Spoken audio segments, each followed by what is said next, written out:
Brasília era considerada uma utopia. Nós estávamos acostumados a ver no mapa do Brasil um retângulo vermelho com os seguintes dizeres: futura sede da capital federal. Ninguém mais dava fé àqueles dizeres que vinham desde a proclamação da República.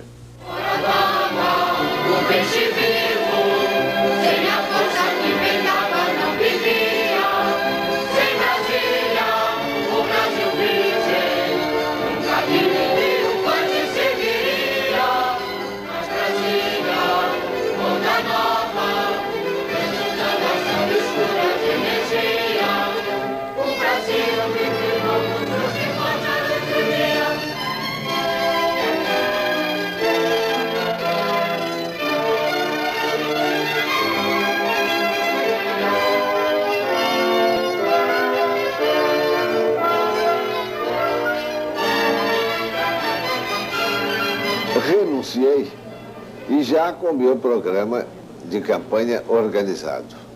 E havia tomado a deliberação de não começar, como era praxe desde o início da República, as campanhas políticas, os comícios, só pelas cidades do litoral, especialmente as capitais. E eu queria percorrer com mais detalhes o interior, para saber bem as coisas que ocorriam nessas regiões que aqui do litoral, naquela ocasião, ninguém podia vislumbrar. A minha campanha já estava preparada. Eu tinha 30 metas preparadas, estudadas, com os técnicos que eu havia convocado para esse objetivo, e visavam todas elas o rompimento dos estrangulamentos econômicos que, naquela ocasião, faziam do Brasil uma nação das mais subdesenvolvidas do mundo. Porém, Brasília não estava nas minhas cogitações. Eu havia declarado que era indispensável para o desenvolvimento do país paz, tranquilidade, e que esta só se obtinha com um respeito integral à Constituição, donde a minha resolução inabalável de cumprir artigo por artigo da Constituição de 1946, que era a que regia os destinos do Brasil. Quando me pus à disposição do público, o Toniquinho, como se chama o rapaz de Jataí, perguntou-me: Vossa Excelência acaba de afirmar que vai cumprir artigo por artigo da Constituição. Sendo assim, Vossa Excelência deve se lembrar que no artigo 4º das disposições transitórias da Constituição estabelece que a capital da República deve ser construída no Planalto Central. Vai Vossa Excelência construir a nova capital? Confesso que até aquela altura eu não havia pensado nesse assunto.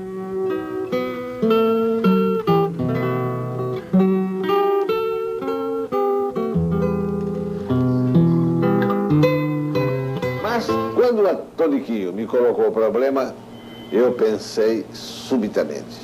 Não dei senão 1 ou 2 segundos de espera e respondi prontamente: se a Constituição exige a construção da nova capital do Brasil, vou respeitá-la e construirei a nova capital do Brasil, no Planalto Central. As minhas palavras foram coroadas de um aplauso ensurdecedor. Verdadeiro delírio da multidão que me escutava. É verdade, vou construir a nova capital. E assim o Brasil caminhará 50 anos em 5 de governo. E este passou a ser o slogan da minha campanha, que graças a Deus foi plenamente realizado, fazendo com que realmente o Brasil andasse em muitos setores, não apenas os 50 que eu anunciei, mas 1 ou 2 séculos.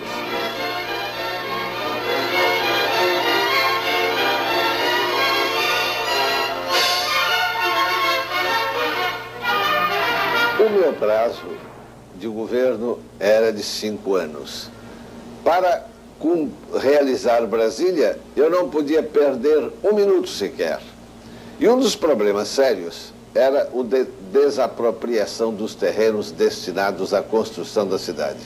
Mas também não poderia eu iniciar essa medida sem ter a lei do Congresso que me autorizasse a construção.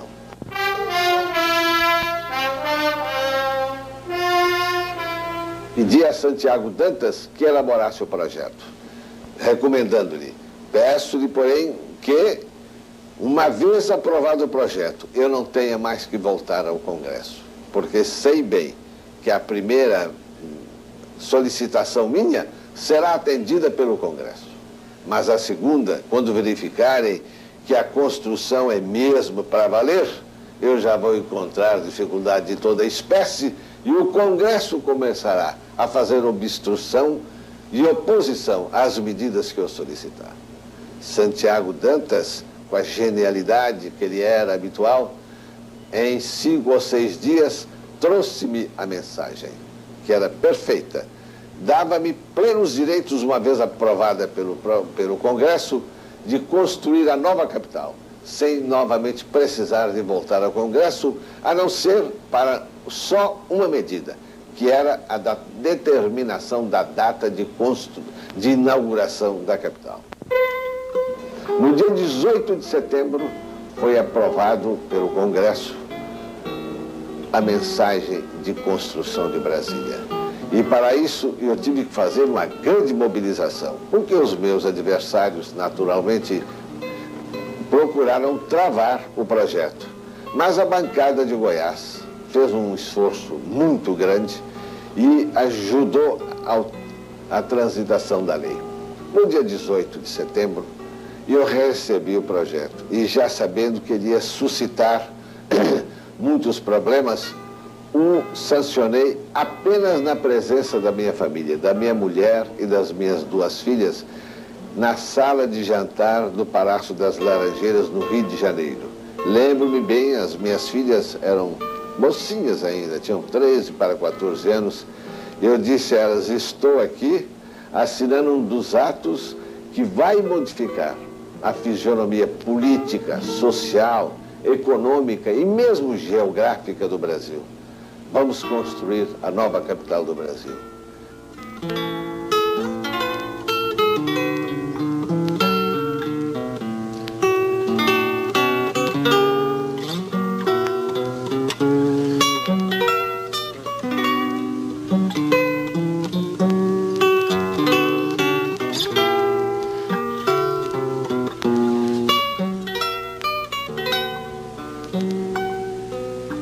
Eu nomeei logo que recebi a lei Israel Pinheiro, presidente da nova CAP. Ele foi um elemento de grande importância nesse sentido. E um outro também, logo no início, foi Bernardo Sayão. Bernardo Sayão é uma figura que ainda vai aparecer mais adiante nos compêndios de história do Brasil. Era uma figura curiosa. Fisicamente, um atleta, um gigante. Era a imagem do velho bandeirante que enfrentava sozinho, com as suas forças físicas, todas as vicissitudes da natureza, todas as violências que esse Brasil imenso ainda oferece aos que o querem desbravar.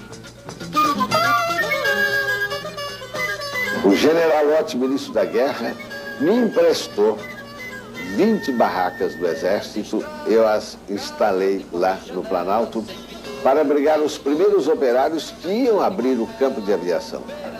E foi assim, meu caro amigo, que nós começamos a grande epopeia, que foi concluída em 3 anos e meio e que hoje está lá, desafiando todas as glórias da coragem e do espírito de aventura do brasileiro. Em um buzeiro eu fui balaieiro, empurrei um carrossel. Em um buzeiro eu fui balaieiro, empurrei um carrossel. Mas hoje mudou tudo, comerciante eu sou. Vendo pitomba pros meninos, vendo pitomba pro doutor. Vendo pitomba pros meninos, vendo pitomba pro doutor. Só que logo que eu pensei na capital, eu chamei o Niemeyer e disse a ele: você vai ficar encarregado, Niemeyer, de traçar o plano arquitetônico da capital. O plano urbanístico, eu tinha necessidade de abrir um concurso. Quis até abrir um concurso internacional, mas aqui a Sociedade de Engenheiros, a Sociedade de Arquitetos fizeram um apelo, protestaram contra esta proposição minha, e eu então deliberei fazer um concurso só nacional, de artistas nacionais. E eles pediam um prazo de 6 meses. Eu dei um prazo apenas de 4 meses, porque realmente tinha pressa. O presidente Juscelino Kubitschek conhecia o trabalho do grande arquiteto brasileiro Oscar Niemeyer desde a construção da Pampulha, em Minas Gerais, uma joia da arquitetura moderna que todos nós conhecemos. Além disso, Oscar já havia trabalhado com a figura extraordinária de Lúcio Costa. Ambos eram responsáveis pelo projeto do prédio do Ministério da Educação e Cultura, entre outros inúmeros trabalhos. Lúcio Costa, convidado para assinar o projeto urbanístico de Brasília, responsável por tantos trabalhos realizados em uma das cidades mais lindas do Brasil, fez de Brasília um oásis no Planalto. Como eu ia dizendo, as dificuldades para se chegar até lá eram enormes. Não havia uma estrada, não havia uma ponte nos numerosos rios. Eu vou contar só um episódio para dar o sentido da grandeza das dificuldades. Nós tínhamos que levar para lá um gerador de energia elétrica, um transformador, que pesava 70 toneladas. Mas não havia uma estrada, uma carreta para sair de São Paulo e ir até Brasília era uma grande aventura tão grave que eu chamei e pedi o batalhão de engenharia da cidade de Itajubá, batalhão de engenharia do Exército, para tomar assim o encargo, como se fosse uma operação de guerra. Ao atravessar o rio Paranaíba na fronteira de Minas com Goiás, a embarcação improvisada ali às margens do próprio rio, destinada a fazer o transporte, teve uma alteração no meio do rio e o transformador caiu dentro d'água. Levamos 4 meses para arrancar esse transformador lá de dentro, porque não havia um guindaste, não havia nada para suspender 70 toneladas. Foi, de fato, um grande trabalho realizado pelo Batalhão de Engenharia de Itajubá. Depois que o retiramos da água, tivemos que voltar com ele a São Paulo para abri-lo, consertá-lo, porque os meses que ele ficou dentro d'água, naturalmente, provocariam perturbações no seu funcionamento. Só depois disso é que novamente ele veio. Mas nesse intervalo eu construí a ponte do Rio, uma grande ponte na fronteira de Minas com Goiás. E então aí já não houve problema, porque ele passou sobre a ponte. Mas houve pequenas localidades que nós não pudemos evitar, que éramos obrigados a demolir casas e casas e depois reconstruí-las para que aquelas grandes carretas levassem esses materiais pesados que precisavam de veículos muito grandes e muito poderosos. Quando esse transformador chegou no Planalto, foi uma festa para nós. Quando vimos acesa a primeira lâmpada, naquele silêncio, naquela solidão, e vamos dizer, nas trevas daquela natureza, nós todos nos rejubilamos. Foi uma noite de festa. Quando eu acendi no meu quarto, no catetinho, a primeira lâmpada que assinalava a presença do homem num ponto onde até ontem era apenas a solidão.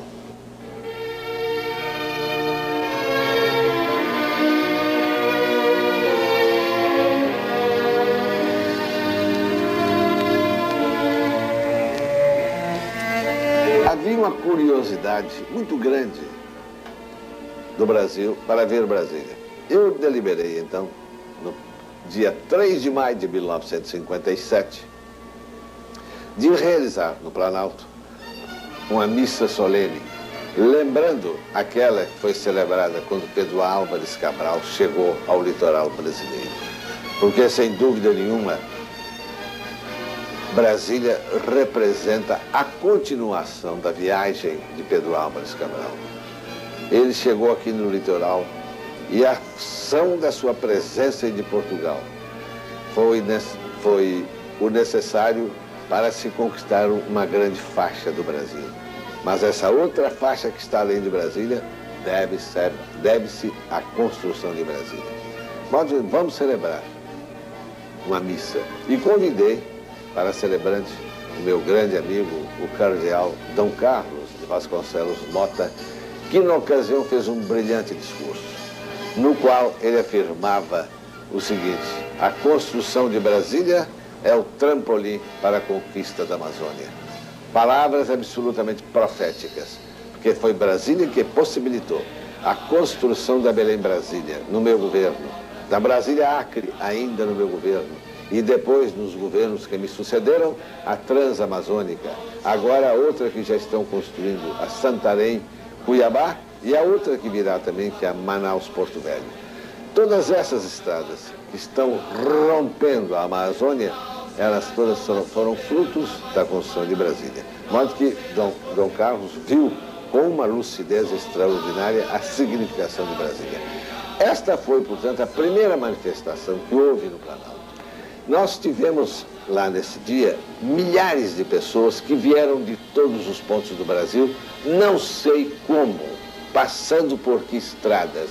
Chegavam lá de jipe, a cavalo, acampavam debaixo das árvores, debaixo dos caminhões, e foi assim, num espetáculo, e a maioria de avião, que nós pudemos celebrar a primeira festa naquela região.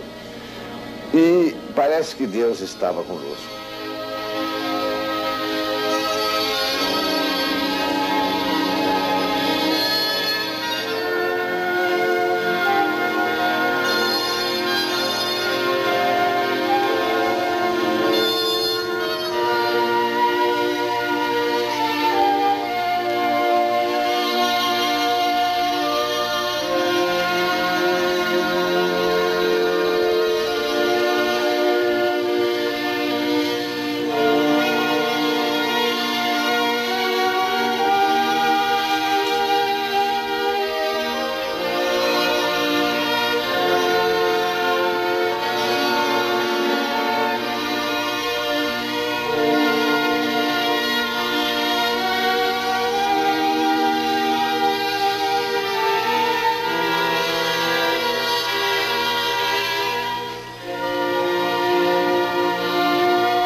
As dificuldades durante a construção, elas se multiplicaram. Logo que a notícia circulou pelo Brasil, começaram a afluir a Brasília milhares de pessoas. E eu me lembro que um dia chegaram 5.000 pessoas em Brasília, procurando serviço. Vinham do Nordeste. O Nordeste não tinha ainda Sudene, que o está ajudando a se redimir. A miséria era tremenda. E os paus de arara, como na ocasião se chamavam, se multiplicavam pelos caminhões e vinham atravessando o cerrado, saltando os rios, quase carregando os caminhões nos próprios braços para chegar até Brasília. E ali nós tínhamos que recebê-los de qualquer maneira e dar trabalho.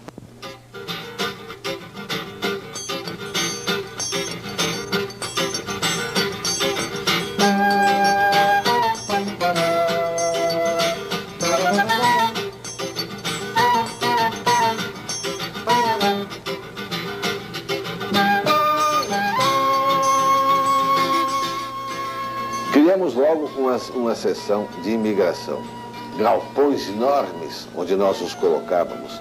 Criamos restaurantes por todo lado, de modo que a Cidade Livre começou logo e nós facilitamos para termos um ponto de apoio para a construção da capital. Em 3 meses, a Cidade Livre já contava com milhares de habitantes. com bares, restaurantes, hotéis, e daí a pouco até hospitais começaram a aparecer. O primeiro, é claro, foi feito pelo governo.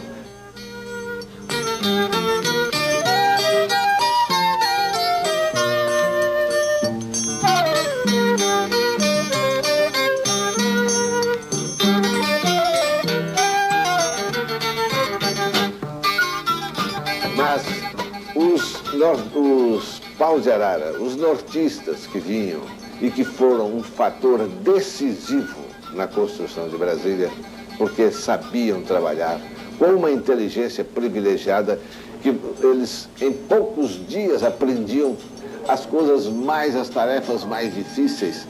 Esses homens passaram a se chamar uns aos outros de candango.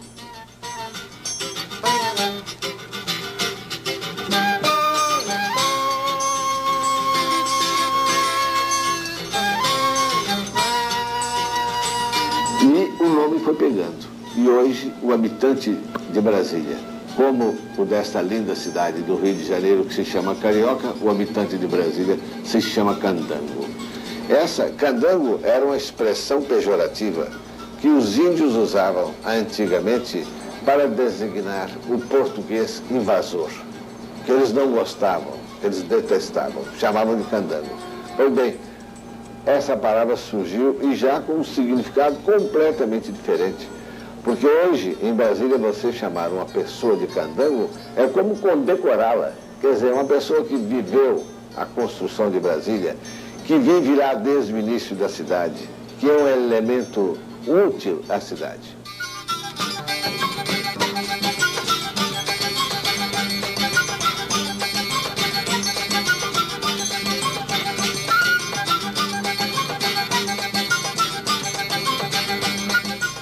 Durante a construção de Brasília, além das dificuldades inerentes à natureza daquela obra, o presidente Juscelino Kubitschek teve que superar as tremendas acusações vindas da UDN, inclusive da bancada mineira, contra a execução daquele projeto.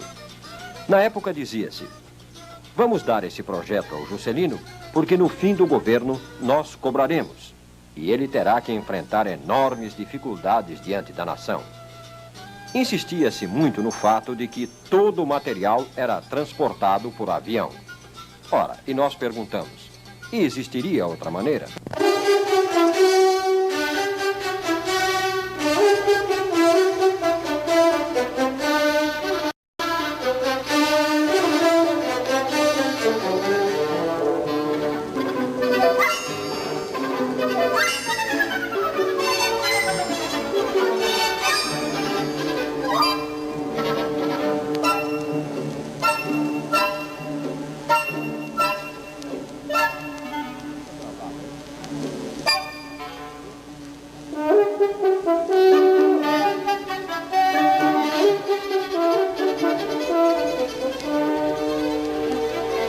A luta travada entre a UDN e o governo fez com que a própria UDN introduzisse uma emenda no projeto de Brasília que estabelecia que a nova CAP teria um elemento da oposição mais forte, com maior número de representantes no Congresso, elemento esse que foi designado como tesoureiro da nova CAP e que controlaria, portanto, toda a tramitação de verba destinada à construção da nova capital. A luta, no entanto, foi mais longe. Chegou a ser nomeada uma comissão de inquérito do Congresso e da Câmara para apurar a situação de Brasília. O objetivo dessa comissão era, antes de mais nada, uma jogada política. Ou seja, segurar no Rio de Janeiro, por períodos indeterminados, o presidente da nova CAP, os técnicos, os diretores, os empreiteiros e, assim, atrasar os trabalhos da capital do Brasil.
a uma firma estrangeira numa construção em Brasília, que foi a construção da barragem.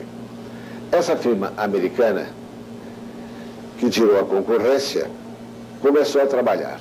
E eu comecei a observar que o ritmo que nós impunhamos aos nossos empreiteiros eram cumpridos e os ritmos da firma americana não eram. Um dia eu apareci lá de surpresa e encontrei os serviços parados. Perguntei ao engenheiro-chefe: por que está parado o serviço quando há uma data aqui certa para a inauguração desta obra? Disse ele: porque quebrou uma peça numa máquina importante aqui e nós tivemos que mandar buscar nos Estados Unidos. Falei: quanto tempo vai demorar isso? 4 meses. E eu falei: então os senhores não têm imaginação para criarem um outro estilo na realização desse trabalho? Não, senhor, a técnica exige isso e nós vamos proceder de acordo com a técnica. Então eu disse: a técnica aqui em Brasília é contra o que nós chamamos o espírito de Brasília. O espírito de Brasília é contra a burocracia, é contra a protelação de qualquer medida, é pela realização das coisas na data exatamente pré-fixada. De modo que os senhores não servem para trabalhar comigo. Mas eles tinham um contrato. Chamei o doutor Israel Pinheiro, que era o presidente da Nova Cap, aliás, um excelente presidente, e disse: doutor Israel, o senhor vai dispensar esses americanos. Sabe que eles não completaram essa obra no prazo que eu desejo. E realmente atrasaram o prazo da obra. E o doutor Israel me disse: mas e o contrato, presidente? Eu disse: o senhor chame os advogados, veja o que pode fazer, ainda que tenha que depois uma ação que eles movam contra o governo, nós vamos, é outro assunto. Mas dispense imediatamente e entregue aos brasileiros. Foi quando chamei o engenheiro Barbosa da Silva, que organizou uma equipe e começamos então a construção da barragem. Mas verificamos durante a construção que não havia tempo de fazer a construção da barragem e ao mesmo tempo para encher o lago até o dia da inauguração da nova capital. Chamei vários técnicos, inclusive o governador Garcês de São Paulo, que é um grande profissional desse assunto, e disse: qual é a solução para eu ter esse lago cheio no dia da inauguração? Eles me disseram: a solução é arriscadíssima. À medida que o senhor for subindo a barragem, tem que fechá-la, para que a água comece a acumular. Mas, se houver uma chuva violenta, a água pode subir, passar por cima da barragem e leva a barragem. Eu reuni todos os engenheiros e falei: Brasília tem que ser construído um pouco com risco e com perigo. Para nós termos o lago pronto no dia da inauguração da cidade, é preciso correr esse risco. Todos disseram: é um grande risco, mas se o senhor deseja, nós correremos com o senhor esse risco. Então vamos correr o risco. E construímos a barragem. Ela foi subindo, a água subindo com ela, porque fechamos as comportas. À medida que nós íamos subindo, já a barragem, a água também ia subindo.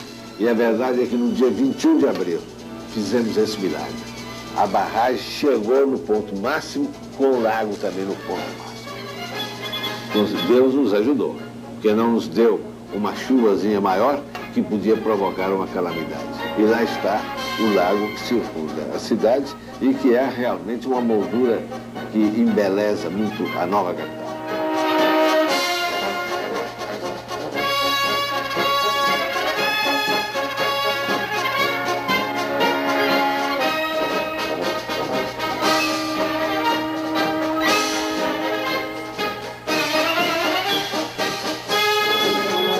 Caminhões conduzem operários para a Praça dos Três Poderes para a realização das comemorações do Dia do Trabalho, que pela primeira vez se realizam na futura capital do Brasil, numa afirmativa de fé nos destinos da pátria, manifestada pelos dirigentes e classes obreiras do país. Milhares de operários acorreram a chamada para comemorar o seu dia, o 1º de maio.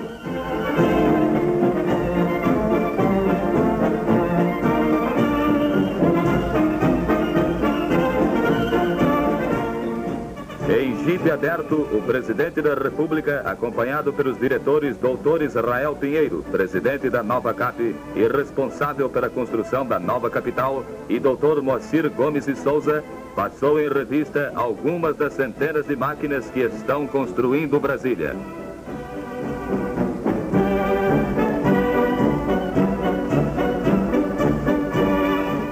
Sua Excelência chega ao edifício do Congresso Nacional para falar aos trabalhadores da futura capital e de todo o Brasil. Cerca de 30 mil trabalhadores se reuniram em frente ao Congresso para ouvir o presidente. A solenidade teve início com a palavra do operário José de Paula Costa, que saudou o presidente Kubitschek em nome dos trabalhadores. O doutor Iris Meinberg falou em nome da Nova Cap, dos empregadores de Brasília e na qualidade de presidente da Confederação Rural Brasileira, saudando o presidente da República e os trabalhadores pelo 1º de maio.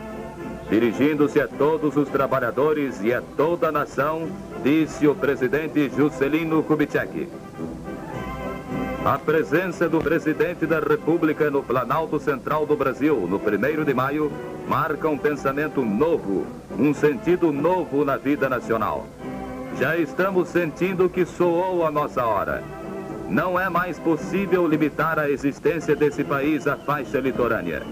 O necessário é levantar todas as forças vivas do Brasil e encará-las num esforço constante e tenaz e conquistar para a produção e a riqueza futuras desta nação este imenso império até agora abandonado e deserto. Sei bem que as dificuldades, a luta, os esforços para atingir esse objetivo foram grandes e maiores ainda serão. Eu afirmava sempre que se os 3 primeiros anos de meu governo fossem de lutas e dificuldades, em compensação, os 2 últimos seriam ainda piores. Estamos enfrentando agora, sobretudo no tocante a Brasília, o recrudescimento de uma onda de incompreensões. É evidente que inúmeros interesses se levantam para se oporem à marcha do Brasil para o interior. Mas pergunto, que forças ousariam hoje impedir que caminhemos para frente? Que forças ousariam hoje de tentar paralisar o Brasil neste momento, roubando o imenso trabalho já aqui realizado, que é fruto de centenas de milhares de brasileiros que aguardam a coroação desta grande obra e deste empreendimento? E estou certo que a nação inteira acompanha Brasília com os olhos de respeito, sabendo que aqui estamos plantando um marco decisivo para o nosso futuro. Não só o Brasil, mas todo mundo acompanha Brasília. Se há uma promoção que realmente emocionou a humanidade, foi este esforço que a nação faz neste instante para não construir apenas uma capital ou uma cidade, mas plantar novos caminhos e novos métodos na via de progresso e enriquecimento do Brasil. Estou certo, trabalhadores de Brasília, que o vosso esforço não será em vão. Ainda ontem recebíamos aqui um jovem líder americano que agora acaba de conquistar o poder em sua pátria. Nos arroubos de seu entusiasmo, proclamou ele que é uma felicidade ser jovem no Brasil, ter tempo de sentir e de viver esta nova fase da nossa história.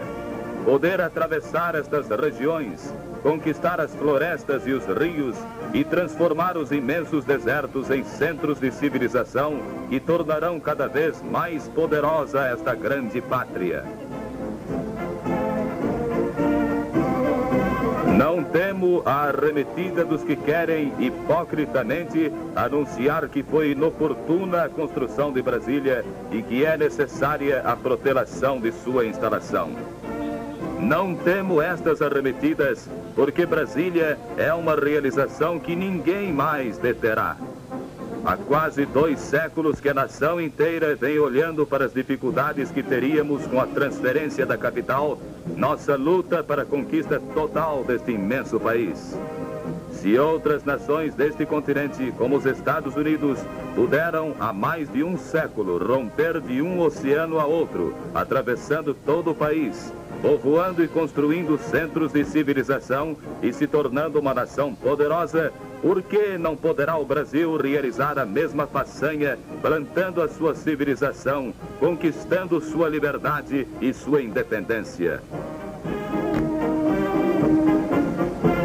É o que estamos fazendo, e não nos preocupemos com a voz dos medrosos, dos que não sentem a grandeza do Brasil. Não nos preocupemos, porque eles ficarão para trás. Com a boa causa está o Brasil de hoje e o Brasil de amanhã. Queremos ser não uma nação de mão estendida para os países mais poderosos, mas uma nação orgulhosa de seu progresso, da sua força, ciente de que com sua própria energia pode-se construir a grandeza e a prosperidade. É este o nacionalismo que agora estamos vivendo e pregando. É um nacionalismo que tem 2 séculos de raízes, quando brasileiros mais videntes já sabiam que o Brasil jamais seria uma poderosa nação se não conseguisse conquistar todo o seu território. Não poderíamos ficar com a ponte de comando distante do campo de batalha. Estamos transferindo agora para o centro do país a trincheira da luta. Daqui prosseguiremos para a conquista e ela já se vem delineando. Ainda há poucos meses, em plena selva amazônica, tombava um companheiro nosso, heróico pioneiro da conquista desse ideal supremo da integração brasileira. Bernardo Sayão não limitou sua ação apenas à construção de Brasília. Foi além. E ferido por uma grande árvore da floresta que ele procurava dominar, aqui está hoje, repousando como primeiro habitante do Campo Santo desta cidade que ele abençoou com o seu esforço e o seu sacrifício. Mas estamos neste instante, de fato, vivendo uma hora heróica para o Brasil. Já não nos contentamos apenas em construir pequenas praças ajardinadas nas grandes cidades do litoral. Agora estamos enfrentando os grandes inimigos do Brasil, sobretudo à distância. Estamos enfrentando as florestas e os rios caudalosos para dominá-los e pô-los a serviço da pátria.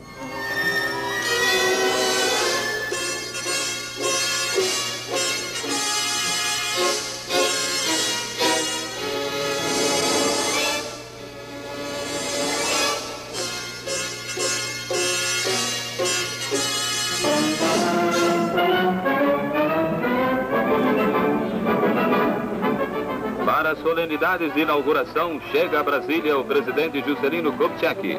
O Dr. Israel Pinheiro recebe sua excelência no Catetinho, onde se realizou a exposição dos primeiros automóveis JK.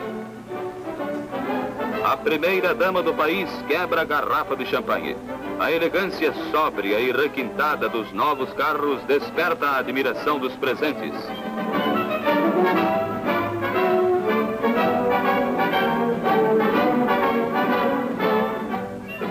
A seguir, o presidente Kubitschek, Dona Sara e o Dr. Israel Pinheiro deixam o Catetinho para dar início às primeiras solenidades inaugurais da nova capital. Em automóveis, chegaram à nova capital brasileiros de todos os rincões da pátria para assistir às solenidades da mudança da capital.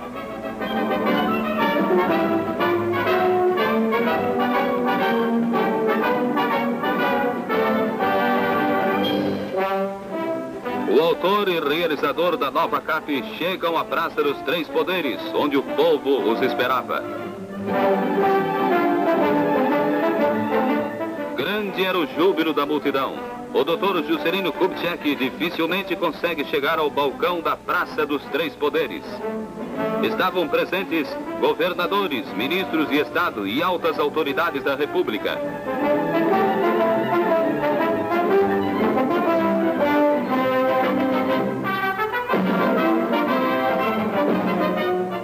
Acompanhados de suas esposas, o presidente Juscelino e o Dr. Israel Pinheiro e João Goulart dirigem-se à tribuna.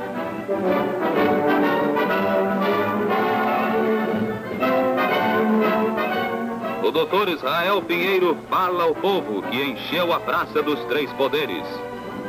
Ao receber as chaves de Brasília, disse o chefe da nação: Esqueçamos as dificuldades passadas e saibamos contemplar o futuro glorioso que Brasília simboliza com tamanha evidência, de forma viva, decisiva e concreta. Aviões sob o troar da salva de 21 tiros de artilharia e os acordes do hino nacional, o presidente da República hasteou a bandeira brasileira na Praça dos Três Poderes.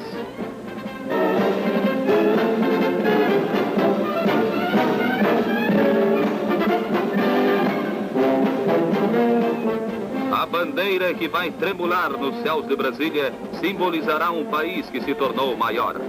Meu pensamento volta-se neste instante para as novas gerações que colherão os frutos do nosso trabalho, encontrando um Brasil diferente, um Brasil integrado no seu verdadeiro destino.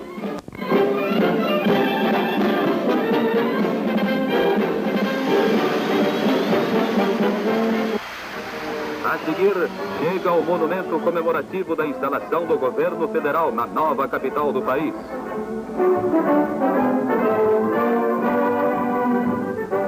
O poeta paulista Guilherme de Almeida leu o poema de sua autoria sobre Brasília. Foi incorporada ao monumento a cabeça do presidente esculpida em granito com a seguinte inscrição: ao presidente Juscelino Kubitschek, que desbravou o sertão e ergueu Brasília com audácia, energia e confiança, a homenagem dos pioneiros que o ajudaram na grande aventura.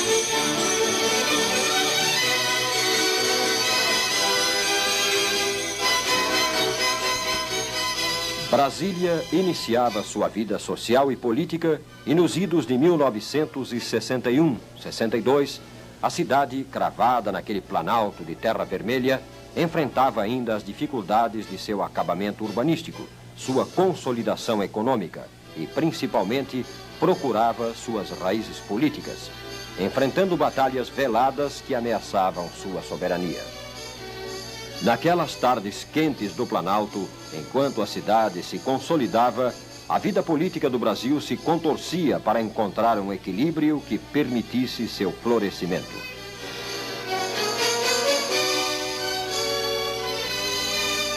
Muitos falavam nesses fatores negativos políticos que podiam influir com o isolamento do governo no Planalto Central, e eu sempre discordei desse ponto de vista, porque acho que as causas, as razões que levaram o país à posição política que ele hoje tem, foram todas geradas, não em Brasília, mas pelo contrário, foram geradas no Rio de Janeiro. De modo que não há razão nenhuma para se atribuir ao que se chama solidão de Brasília o que aconteceu. E depois, não há mais isso que se possa chamar de solidão. É uma cidade ligada desde o momento em que foi inaugurada a todos os centros do país por telefone, por micro-ondas. É uma cidade ligada por estradas de automóveis a todos os pontos do país. É uma cidade que tinha tudo, afinal, para facilitar o seu intercâmbio com os diversos pontos do Brasil. Não vejo, portanto, nada que pudesse justificar como isolamento os fatos políticos que sobrevieram depois da inauguração de Brasília.